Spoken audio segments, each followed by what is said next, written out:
Se Deus chegasse hoje para você e perguntasse, coloco diante de você a vida e a morte, o que que você escolheria?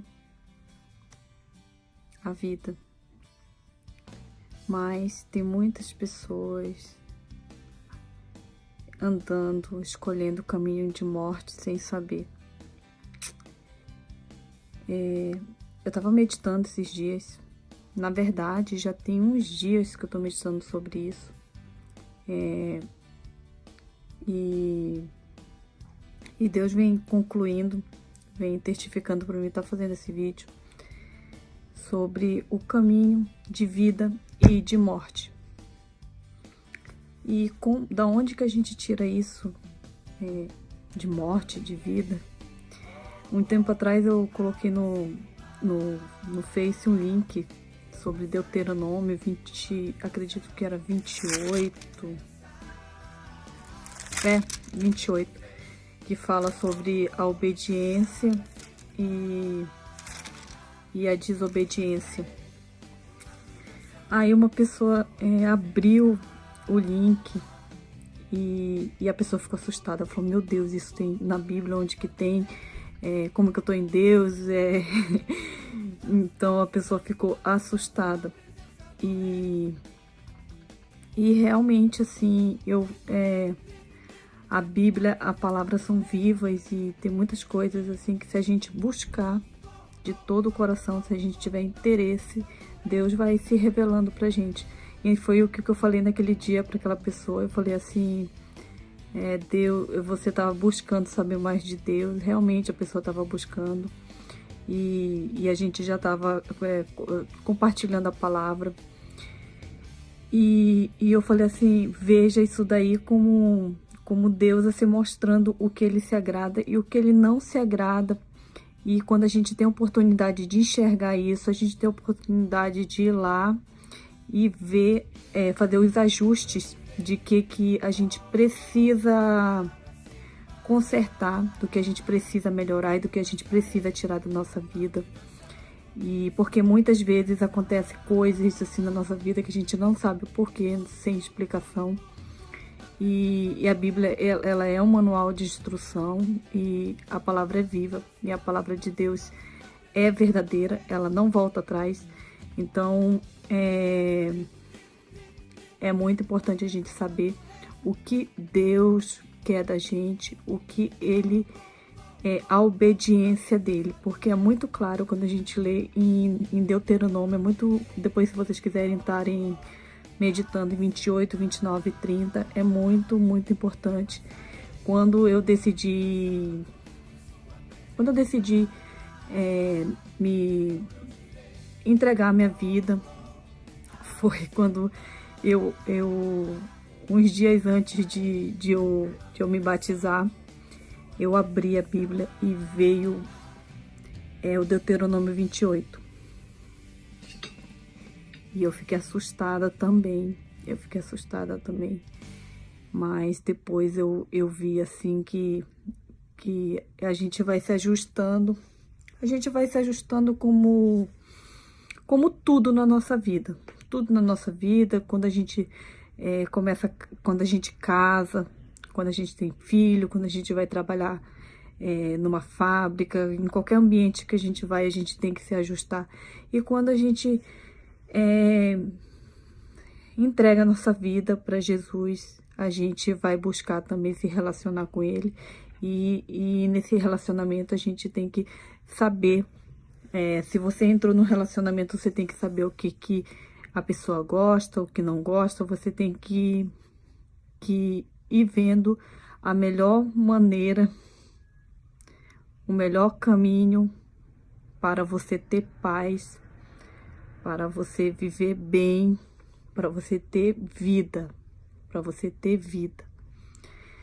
Aí, eu vou estar meditando aqui no 30, Deuteronômio 30, 2 versículos. O 15, que fala, vejam que hoje ponho diante de vocês vida e prosperidade, ou morte e destruição. Aí mais lá embaixo, no versículo 19, fala: hoje invoco os céus e a terra como testemunha contra vocês, de que coloquei diante de vocês a vida e a morte, a bênção e a maldição. Agora escolham a vida, para que vocês e seus filhos vivam, e para que vocês amem o Senhor, o seu Deus, e ouçam a sua voz, e se apeguem firmemente a Ele, pois o Senhor é a vida, e Ele lhe dará muitos anos na terra, que jurou aos seus antepassados Abraão, Isaque e Jacó. É muito forte falar desse assunto, assim. De novo, a escolha entre a vida e a morte. E isso já aconteceu, que a gente viu desde lá de Adão e Eva. Desde Adão e Eva, eles tiveram a escolha. Deus colocou a escolha para eles. A escolha ali, para eles decidirem. E colocaram a árvore ali, ele falou, e eles tiveram a escolha. Porque a gente pode escolher o caminho, mas as consequências a gente não pode, a gente não tem jeito, não tem jeito. Então, a gente já vê as consequências de Adão e Eva até hoje,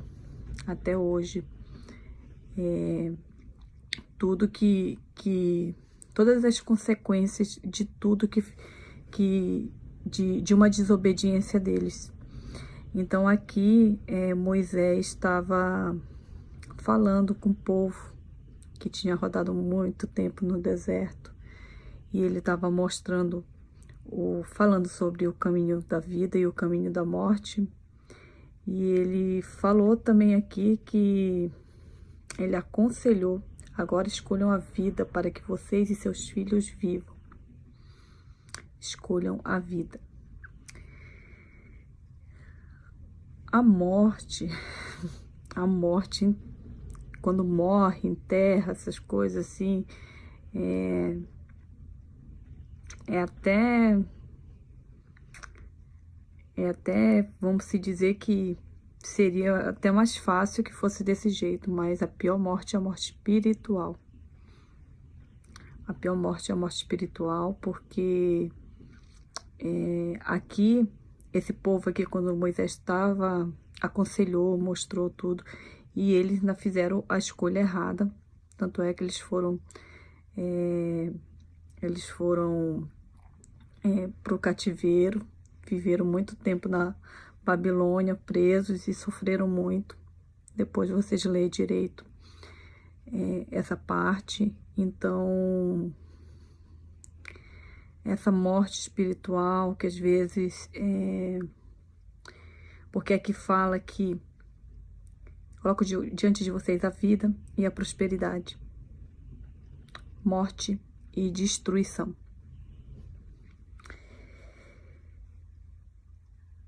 Aquela morte espiritual que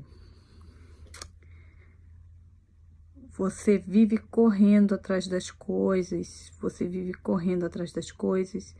e nada te faz feliz, nada te deixa satisfeito.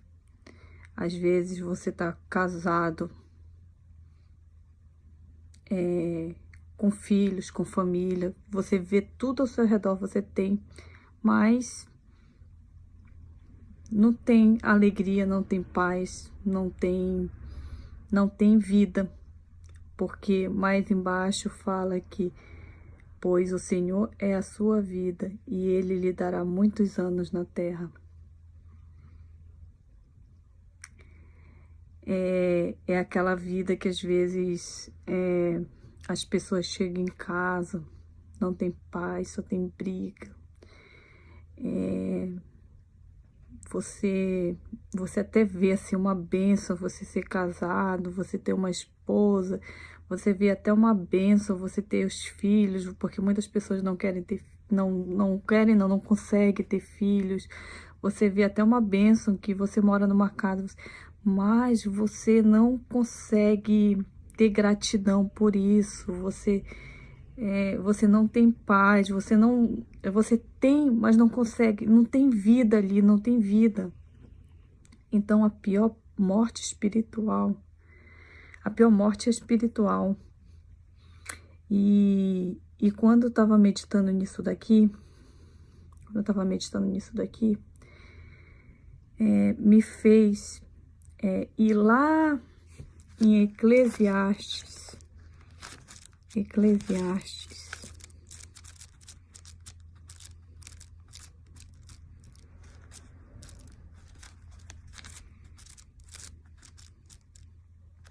2. Os prazeres da vida não têm sentido. Não tem sentido. Eu disse a mim mesmo: venho, experimente a alegria, descubra as coisas boas da vida. Mas isso também se revelou inútil. Concluí que o rir é loucura e a alegria de nada vale.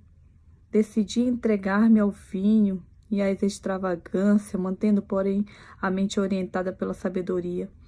Eu queria saber o que vale a pena debaixo do céu nos poucos dias de vida humana. Lancei-me a grandes projetos, construí casa, plantei vinhas para mim, fiz jardins, pomares, e neles plantei todo tipo de árvore frutífera, construí também reservatório para irrigar os meus bosques verdejantes, comprei escravos e escravas e nasceram em minha casa. Além disso, tive também mais bois, ovelhas do que todos os que viveram antes de mim em Jerusalém. Ajuntei para mim prata, ouro, tesouro, reis e de províncias. Servi-me de cantores, cantoras e também de um harém, as delícias dos homens. Tornei-me mais famoso, poderoso do que todos os que viveram em Jerusalém antes de mim, conservando comigo a minha sabedoria. Não me neguei a nada que os meus olhos desejavam. Não me recusei a dar prazeres algum ao meu coração. Na verdade, eu me alegrei em todo o meu trabalho. Essa foi a recompensa de todo o meu esforço. Contudo, quando avaliei tudo que as minhas mãos haviam feito e o trabalho que eu tanto me esforçara para realizar, percebi que tudo era inútil. Foi correr atrás do vento. Não há nenhum proveito que se faz debaixo do sol. Aí tem mais uma parte que fala sabedoria e insensatez. Então passei a refletir na sabedoria, na loucura e na insensatez. O que pode fazer o sucessor do rei e não repetir o que já foi feito? Percebi que a sabedoria é melhor que a insensatez, assim como a luz é melhor que as trevas. O homem sábio tem olhos e enxergam, mas o tolo anda em trevas. Todavia, percebi que ambos têm o mesmo destino. Aí fiquei pensando, o que acontece ao tolo também acontecerá. Que proveito eu tive de ser sábio? Então disse a mim mesmo, isso não faz o menor sentido. Nem o sábio nem o tolo serão lembrados para sempre. Nos dias futuros, ambos serão esquecidos. Como pode um sábio morrer como um tolo morre? Aí mais outra etapa tem o trabalho árduo e inútil. Por isso desprezei a vida, pois trabalho que se faz debaixo do sol apareceu-me muito pesado. Tudo era inútil, era correr atrás do vento. Desprezei todas as coisas pelas quais eu tanto me esforçava debaixo do sol, pois terei que deixá-la para aquele que me suceder. E quem pode dizer que ele será sábio ou tolo? Todavia, terá domínio sobre tudo que realizei com o meu trabalho e com a minha sabedoria debaixo do sol. Isso também não faz sentido. Cheguei ao ponto de me desesperar por todo o trabalho no qual tanto me esforcei debaixo do sol. Pois um homem pode realizar o seu trabalho com sabedoria, conhecimento, habilidade, mas terá que deixar tudo que possui como herança para alguém que não se esforçou por aquilo. E isso também é um absurdo.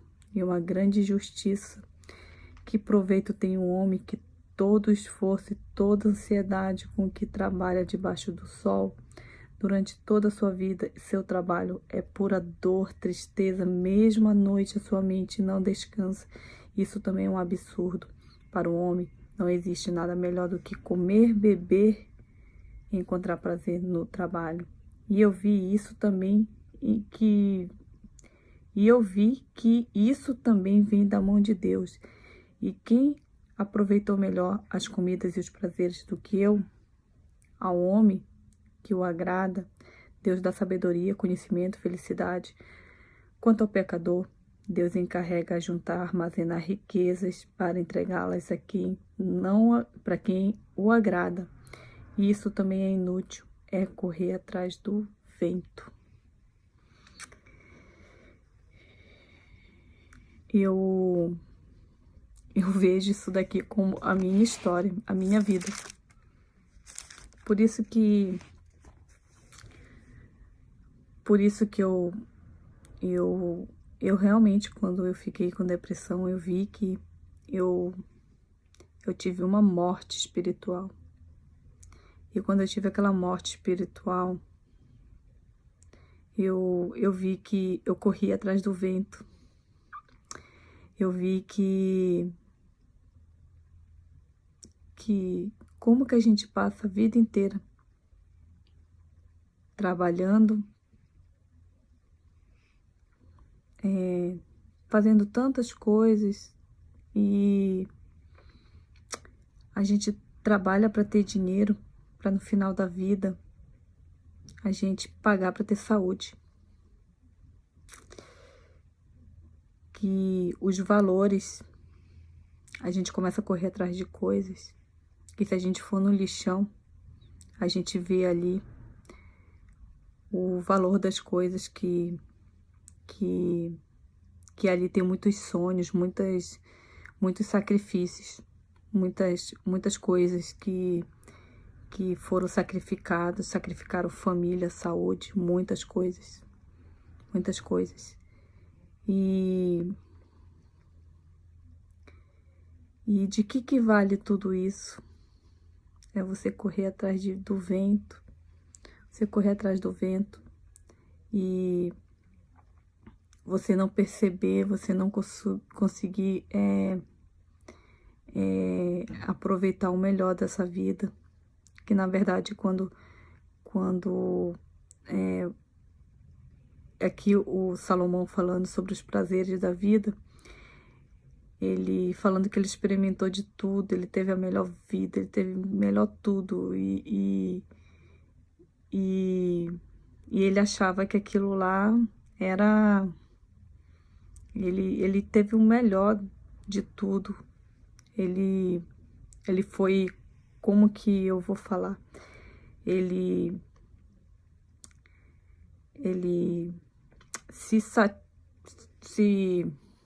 se realizou em tudo que era do mundo. Ele experimentou tudo. Mas aí veio o outro lado. É quando Deus mostra o que é a vida com Deus. O que é a vida com Deus. E Deus falando, deu aqui uma forma de estar mostrando que a maneira que eu vejo, uma forma que você correu atrás de tudo e não teve paz, não teve vida. E se a gente estiver com Deus, se a gente estiver no caminho dele, que a vida é mais importante e que aonde tem vida, tem amor, as outras coisas são acrescentadas. Que quando a gente tem Deus, todas as coisas se tornam suficientes. Todas as coisas. Você consegue ver cada detalhe. Ontem eu estava sentada no carro, de frente.